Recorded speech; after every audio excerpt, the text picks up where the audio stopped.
మీకు ఈఎంఐ కాన్సెప్ట్‌లో వీఎంఆర్‌డీఏ లేఅవుట్‌ని ఈ వీడియో ద్వారా పరిచయం చేయబోతున్నాను. సో, ఒకసారి అటువైపు చూడండి. ఇక్కడ ఈ విలేజ్ ఉంది కదండీ!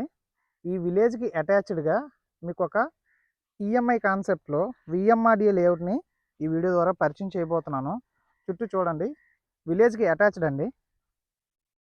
ఇది ఎల్‌పీ నంబర్ ఒచ్చేసింది. కాకపోతే ఏంటంటే వీళ్ళు ఈఎంఐ కాన్సెప్ట్ పెట్టారు.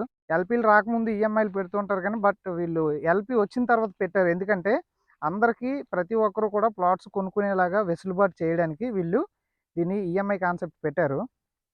ఇదిగోండి. ఇక్కడ చూడండి పెగ్ మార్క్స్ వేసి ఉన్నాయి కదా! ఆల్రెడీ ఇందులో 90% సేల్స్ అయిపోయాయండి రీసెంట్‌గానే.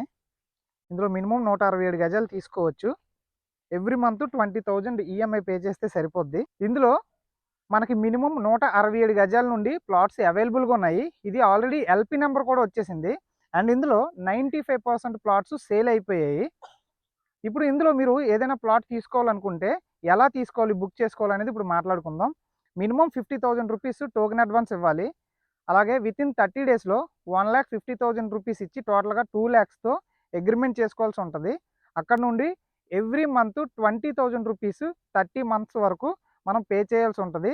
అండ్ ఎవ్రీ 10 మంత్స్‌కి ఒకసారి 2,00,000 రూపీ పే చేయాల్సి ఉంటది. సో, రిమైనింగ్ బ్యాలెన్స్ మనీ ఏదైతే ఉందో అది రిజిస్ట్రేషన్ ముందు రోజు క్లియర్ చేసుకొని, లేదంటే on the day of registration మనం అది క్లియర్ చేసుకొని రిజిస్ట్రేషన్ చేసుకోవచ్చు. ప్రెజెంట్ మనం ఉన్న లొకేషన్ కోసం మాట్లాడుకుందాం. ప్రెజెంట్ మనం పరవాడకి దగ్గరలో ఉన్నాము. అలాగే ఇక్కడ నుండి అచ్యుతాపురం కేవలం 10 మినిట్స్ జర్నీ అండి. అండ్ ఇక్కడ నుండి గాజువాక కూడా 15 మినిట్స్, 25 మినిట్స్ జర్నీ ఉంటది. ఇక్కడ నుండి దువ్వాడ రైల్వే స్టేషన్ కూడా సేమ్ ఒక 20 మినిట్స్ జర్నీలో మనం రీచ్ అవ్వచ్చు. సో, ఇక్కడ చాలా ఎంప్లాయ్‌మెంట్ అయితే చాలా ఎక్కువండి. ఎందుకంటే అచ్యుతాపురం సెర్జ్ ఉంది. ఇక్కడ ఆల్మోస్ట్ మనకి ఒక 200+ వరకు కంపెనీస్ ఉన్నాయి. 1.5 మిలియన్ వరకు ఎంప్లాయీస్ ఉన్నారు.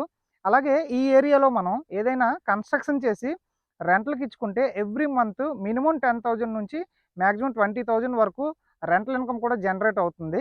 సో, ఇంత మంచి ఫెసిలిటీస్‌తో, ఇంత మంచి డెవలప్‌మెంట్స్‌తో ఉన్న ఏరియాలో ఈ లేఅవుట్ వేశారు. ఈ లేఅవుట్ నుండి అచ్యుతాపురం వెళ్ళే మెయిన్ రోడ్డు అంటే దేశపాతనపాలెం నుండి అచ్యుతాపురం వెళ్ళే మెయిన్ రోడ్డు కేవలం 250 మీటర్స్ అండి. అంటే ఒక 3 మాక్సిమం అయితే ఒక 300 మీటర్స్ వస్తది.